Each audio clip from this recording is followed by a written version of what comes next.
Hi, Glenn McGrew. No, no, not down there. Yes, I am glad that you're here. And no, I'm not promoting the grocery store that uses that expression. I am simply promoting the expression itself. Yeah, so I'm glad that you're here watching this video about deism.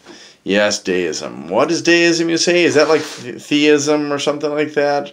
Are you saying it wrong? I don't know. Maybe I'm saying it wrong. Maybe it's deism. I think it's deism, though. Anyways, it is, I guess, somewhat different from theism based on my research.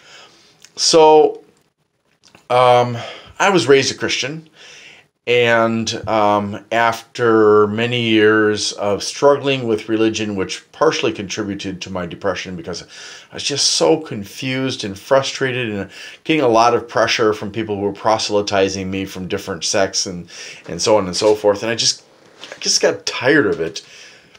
I eventually rejected Christianity, and please don't turn off the video just because I rejected Christianity, okay? Just go through to the end and see what you think. So anyways, I started looking at other religions. At that time, the internet was still in its infancy. Yes, I'm that old. And I was on an alt religion channel talking to other people in a kind of a chat environment, a primitive text-based one. Oh my God, text-based. Oh! Yes. And so I was learning about Druidism and shamanism and a bunch of other religions as well. And during that time, I had a guy send me a book about this kind of, I think it must have been a religion similar to or based on Hinduism.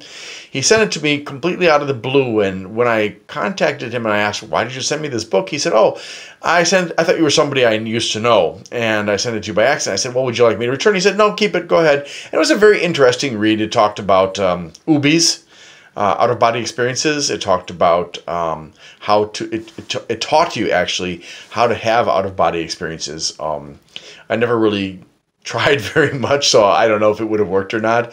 But it talked about these different planes of reality and reincarnation and stuff like that. And some of it made sense. Some of it was like, yeah, no.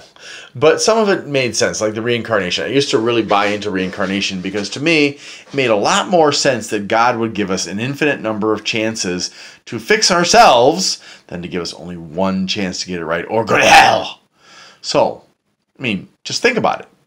Would you rather be given one chance to get it right and then go to hell if you're wrong, given all the different religions that are possible and all the different places you could have been born that would either have put you in a different religion that you're currently in now, or no religion at all?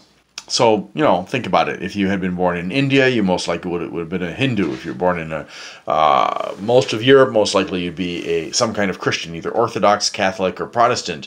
If you were born in Israel, you'd be most likely a Jew. If you were born in the Middle East, most likely you'd be a Muslim. If you'd been born in a communist nation, most likely you would be an atheist, and so on and so forth. So geography has a huge amount of influence on what religion you're in. I mean, if you were born in Utah, what do you think? Yeah, the Church of Latter-day Saints, aka Mormonism. Okay, so I'm getting off the track here. Sorry about that. Anyways, so I spent a lot of time. I researched different religions. I read some of the Upanishads from Hinduism. I read some books from Buddhism, and learned about a few other religions. I did read the LDS Bible. I read the regular Bible. I read the Quran. I didn't read the Torah because I figured, well, I already got 3 other Abrahamic books under my belt. And they're based on the Torah, so at least in one degree or another. So I really don't need the Torah. And I really wasn't very enthused with the Old Testament, which is what the Torah, I shouldn't say produced, but what was produced using the Torah, okay? And for those of you who don't know what the Torah is, that is the Jewish book, or a holy book. Yeah, so I spent decades trying to get a better understanding of religion and trying to do some research to help me to find a religion that not just made sense, but it seemed like I was being called to it. The last religion that I did that with was Buddhism and Hinduism and also Islam. I was kind of working on those one after the other, and I lived in Indonesia. Ultimately, though, I came to reject all of those religions, although I want to say that every religion that I've studied had some redeeming factors, some redeeming knowledge or wisdom in them. And that's probably true. But to say that because those religions had that good wisdom or knowledge in it means that that's the religion that God wants me to practice is kind of a leap of faith. It's not really sensible, okay? If I want to choose a religion based on how historically accurate that book is, that is not proof of that being God's religion. That is proof that whoever wrote it put a lot of history in it, okay? We have to kind of separate how much fact there is in a holy book and how much proof there is that what's in that holy book about God and his prophets or her prophets or its prophets, that can actually be substantiated. And what I noticed in these books was that while there may be good wisdom and historical knowledge in these books, none of them could provide substantial proof that that religion was the right religion or that God even existed. There was a lot of hearsay. There was a lot of conjecture. There was a lot of speculation. There was a lot of oh, guess what? This one 1,000 years ago, this did this magical thing, and therefore it's from God and blah, blah, blah. And I was like, yeah, no, it doesn't work that way. If you're using logic, I think you could find God, okay? You're certainly not going to find God by reading somebody's holy book, okay? Yeah, sorry. Stick with me, please. Don't hang up yet. You can write your nasty comments or preferably your constructive comments down below. But right now, I want to get back to the topic, which is deism. So, for a long time, I tried to figure out what I was, and lacking I just failed to find the word deism up until a couple of months ago. And so I found other words like spiritualist. So for a while I was saying, oh, I'm a spiritualist. And then I discovered what spiritualism is. And I realized, no, I'm not a spiritualist. And so I went to the old fallback of agnostic because it didn't really fit me. But I didn't really find something that was more appropriate than agnosticism. I certainly wasn't an atheist. And so that's what I stuck with for a few years.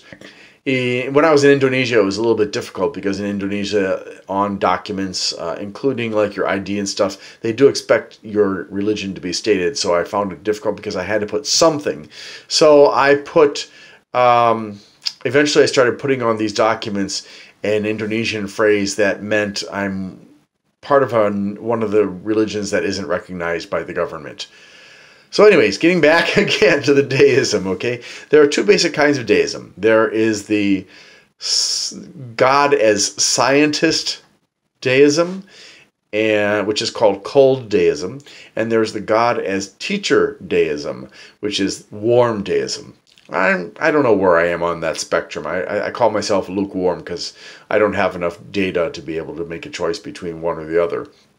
But just to explain, the cold deism is where God basically is not involved. God has made everything, but now God has just let it run on its own. This could either be because God is running an experiment to see what will happen, and gosh, if it fails, just start a new experiment. Or it just could be because God is disinterested for whatever reason, or doesn't care, and is off somewhere else playing hopscotch or something. I don't know. So that's cold deism, and I think that for some people, that's certainly not going to be very appealing. To think that God's experimenting us on us, or worse yet, that God doesn't give a crap about us. But what you feel about that is irrelevant to whether it's true or not, okay? So the other thing is that the warm deism is where God has, again, created everything and is kind of letting it run on its own. So God has set up how everything works, which makes a lot of sense. I mean, if I were creating the universe, I would set it up so I didn't have to tinker with it constantly. You know, I'd have the ability to make changes to the settings, right? But ultimately, I would want something that ran on its own without me constantly expending energy and time and whatever on it. So God in the warm deism is somewhat involved, and not so much in the day-to-day running of things, but in having things happen that help humans to develop and become better. So this is still more like regular religions where God is involved in our lives and in guiding us and stuff like that, but there isn't a religion. So deism is a non-religious belief in God. I'm pretty sure, at least, that there aren't any churches or anything dedicated to deism. I certainly wouldn't go to one if there was, because in my observation, all the stuff that comes from religions is from people who are attempting to assert control for one reason or another over other humans. And I'm not going to speculate in this video about why they would do that. But yeah, so that's basically deism, cold or warm, or me, lukewarm. I hope that this is interesting. If you have questions, go find an experienced deist, not an amateur like me. And thanks for listening. Have a good day.